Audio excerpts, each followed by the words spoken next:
الله الرحمن الرحيم والليل إذا يغشى والنهار إذا تجلى وما خلق الذكر والأنثى إن سعيكم لشتى فأما من أعطى واتقى وصدق بالحسنى فسنيسره لليسرى وأما من بخل واستغنى وكذب بالحسنى فسنيسره للعسرى وما يغني عنه ماله إذا تردى إن علينا للهدى وإن لنا للآخرة والأولى فأنذرتكم نارا تلظى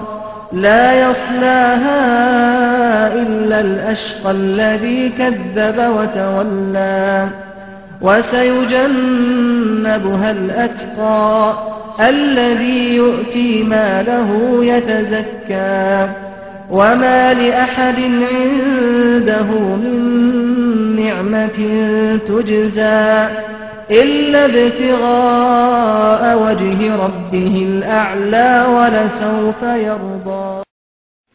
أعوذ بالله من الشيطان الرجيم. بسم الله الرحمن الرحيم.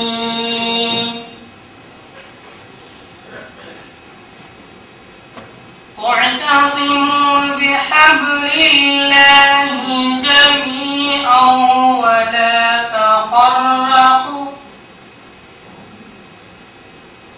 واذكروا نعمة الله عليكم إذ كنتم أعداء فألف بين قلوبكم فأصبحتم بنعمته إخوانا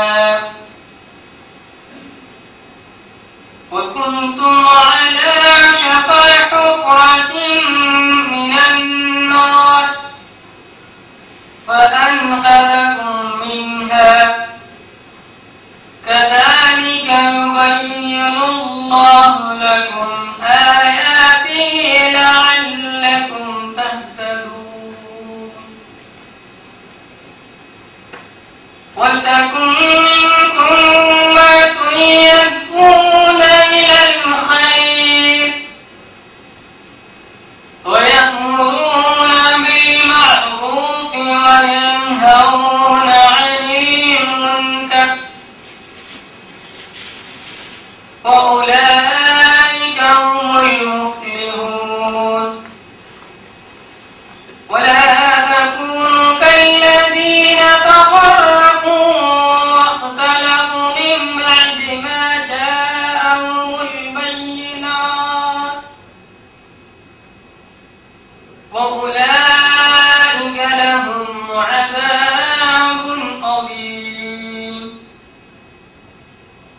يوم تبيض وجوه وتسود وجوه فأما الذين اسودت وجوههم أكفرتم بعد إيمانكم فذوقوا العذاب بما كنتم تكفرون.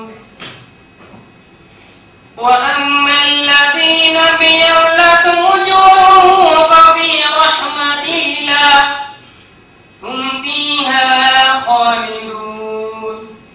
وتلك آيات الله نتلوها عليك بالحق وما الله يريد ظلما للعالمين. صدق الله العظيم. السلام عليكم ورحمة الله. To comment to the Tamil translation of the recited ayah. Bismillahirrahmanirrahim. இறை நம்பிக்கையாளர்களே, அல்லாஹ்வுக்கு நீங்கள் அஞ்ச வேண்டிய முறைப்படி அஞ்சுங்கள். மேலும் அல்லாஹ்க்கு நீங்கள் முற்றிலும் வழிபட்ட முஸ்லிம்களாக என்று நிச்சயமாக நீங்கள் மறைநீக்காதீர்கள். மேலும் நீங்கள் அனைவரும் அல்லாஹ்வின் மார்க்கமாகிய கயிற்றை உறுதியாக பற்றி பிடித்துக் கொள்ளுங்கள். இன்னும் நீங்கள் பிரிந்து விடாதீர்கள். இன்னும் அல்லாஹ் உங்கள் மீது அருளிய ஞானத்தை நினைத்து பாருங்கள். இதற்கு முன் நீங்கள் ஒருவருக்கொருவர் பகைவர்களாக இருந்தீர்கள். அவன் உங்களின் உள்ளங்களை இஸ்லாத்தின் மூலம் இணைத்து வைத்தான்.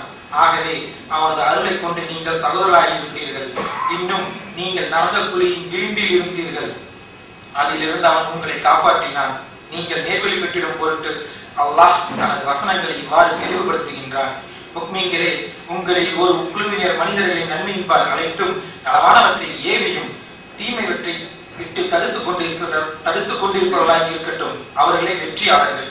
இன்னும் தங்களிடம் தெளிவான சான்றுகள் வந்த பின்னர் மார்க்கத்தில் கருத்து வேறுபாடு கொண்டு பிரிந்து விட்டார்களே, அவர்களை போன்று நீங்களும் ஆகிவிட வேண்டாம். அத்தகையோருக்கு மறுமையில் மகத்தான வேதனை உண்டு. சில முகங்கள் மகிழ்ச்சியால் வெண்மையாகவும் இன்னும் சில முகங்கள் கவலையால் கருணையாகவும் ஆகிவிடும் நாளில் எவரின் முகங்கள் கருத்து விட்டனவோ அவரிடம் நீங்கள் ஈமான் கொண்ட பிறகு நிராகரித்தீர்களா? அவ்வாறாய் நீங்கள் நிராகரித்ததன் காரணமாக வேதனையை சுமையுங்கள் என்று கூறப்படும். இன்னும் எவரின் முகங்கள் மகிழ்ச்சியால் வெண்மையாகிவிட்டனவோ அவர்கள் அல்லாஹ்வின் அருளில் இருப்பார்கள். அதில் அவர்கள் என்றென்றும் நிலைத்திருப்பார்கள். நபியே, இவை யாவும் அல்லாஹ்வின் வசனங்களாகும். உண்மையை கொண்டு இவற்றை உன் மீது நாம் போதி காண்பிக்கின்றோம். அன்றியும் அகிலத்தாருக்கு அநீதி இழைத்திட அல்லாஹ் விரும்ப மாட்டான். வானங்களிலும் உள்ளவையும் பூமியில் உள்ளவையும் அல்லாஹ்வுக்கே உரியன. மேலும் அல்லாஹ்வின் பக்கமே அனைத்து காரியங்களும் நீட்டப்படும். மனிதர்களாக வெளியாக்கப்பட்ட உம்மத்தினரில் சிறந்த உம்மத்தினராக நீங்கள் இருக்கின்றீர்கள். ஏனெனில் நீங்கள் நன்மையை கொண்டு ஏவுகிறீர்கள், தீமையை விட்டு தடுக்கிறீர்கள். மேலும் அல்லாஹ்வை ஈமான் கொள்கிறீர்கள். வேதக்காரர்களும் உங்களை போன்று ஈமான் கொள்வார்களாயின் அவர்களுக்கு அது நன்மையானதாக இருக்கும். அவர்கள் நம்பிக்கையாளரும் இருக்கின்றனர். எனினும் அவர்களில் பெரும்பாலோர் வரவு மீறிய பெரும்பாவியலாக இருக்கின்றனர்.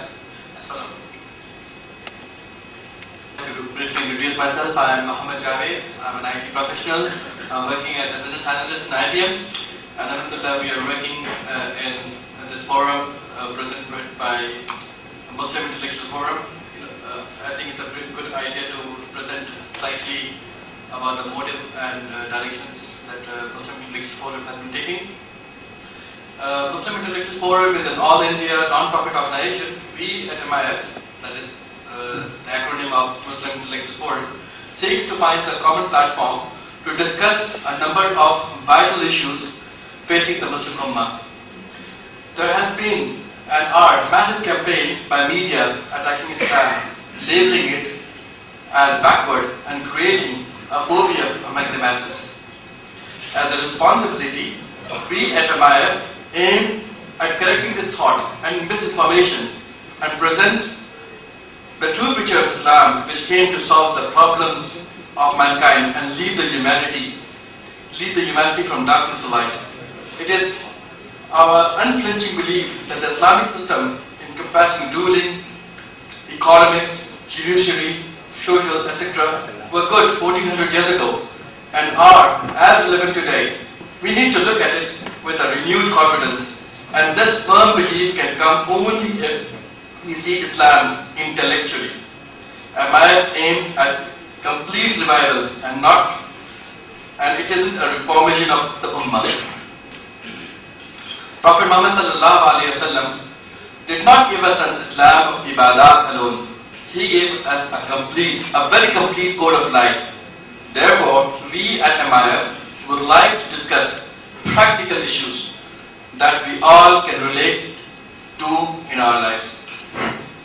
This can be achieved by an intellectual elevation of the Ummah based on Islamic Aqidah.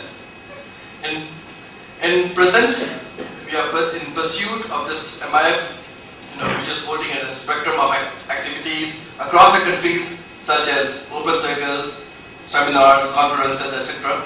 We seek to unite the Ummah as a group through absolutely peaceful and intellectual method. We do invite speakers from across